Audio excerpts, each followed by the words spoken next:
Repo rate অপরিবর্তিত শুক্রবার জানান শীর্ষ ব্যাংকের গভর্নর শক্তিকান্ত দাস। রিজার্ভ ব্যাংকের মনিটারি পলিসি কমিটির বৈঠকের পর জানান মূল্যবৃদ্ধি লাগাম ছাড়া, তাই কমানো গেল না সুদের হার। রেপো রেট অপরিবর্তিত শুক্রবার জানান শীর্ষ ব্যাংকের গভর্নর শক্তিকান্ত দাস।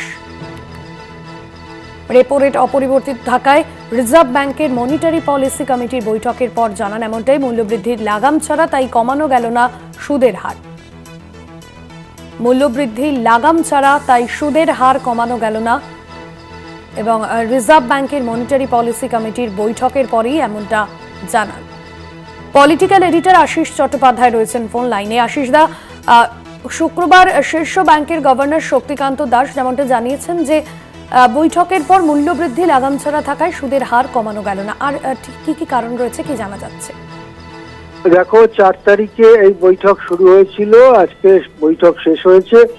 তারপরে সকাল 10টার সময় রিজার্ভ ব্যাংকের গভর্নর, যিনি এই মনিটারি পলিসি কমিটিরও চেয়ারম্যান হিসেবে কাজ করেন, তিনি জানিয়েছেন যে রেপো রেট কমানো গেল না। রেপো রেট দীর্ঘদিন ধরেই 6.5% অপরিবর্তিত রয়েছে। সেই রেপো রেট এবারও অপরিবর্তিত থাকলো। রেপো রেট হচ্ছে সেই সুদের সেই হার, বাণিজ্যিক ব্যাংকগুলো যখন রিজার্ভ ব্যাংক থেকে টাকা ধার নেয় তখন যে হারে তাদেরকে সুদ গুনতে হয়, অর্থাৎ বাণিজ্যিক ব্যাংকগুলোর টাকা কম পড়লে তারা রিজার্ভ ব্যাংকের কাছে যায় এবং টাকা ধার নেয়। সেই ধার নেবার সময় রিজার্ভ ব্যাংক যে হারে সুদ নেয় সেটাই রেপো রেট। অর্থাৎ বাণিজ্যিক ব্যাংকগুলো যদি 6.5% সুদে রিজার্ভ ব্যাংক থেকে টাকা ধার নেয়, তাহলে তারা যখন সেই টাকা গ্রাহককে ধার দেবে বা কোনো ব্যবসায়ীকে ধার দেবে, আমজনতাকে ধার দেবে, তখন তার সুদের হারটা নিশ্চয়ই তার থেকে আরো খানিকটা বেশি হবে। সুতরাং সুদের হার কমার যে আশা বা ইচ্ছা ছিল শিল্প মহলে, বাণিজ্য মহলে, সেটা এবারেও হচ্ছে না। তার মূল কারণ হিসেবে বলা হয়েছে মূল্য বৃদ্ধি।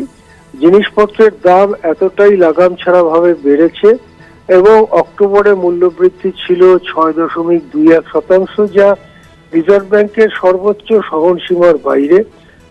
এই পরিস্থিতিতে রেপো রেট কমালে বাজারে টাকা পয়সার যোগান বেড়ে যাবে এবং কেনাকাটা বেড়ে গিয়ে মূল্যবৃদ্ধি আরো বাড়িয়ে দিতে পারে।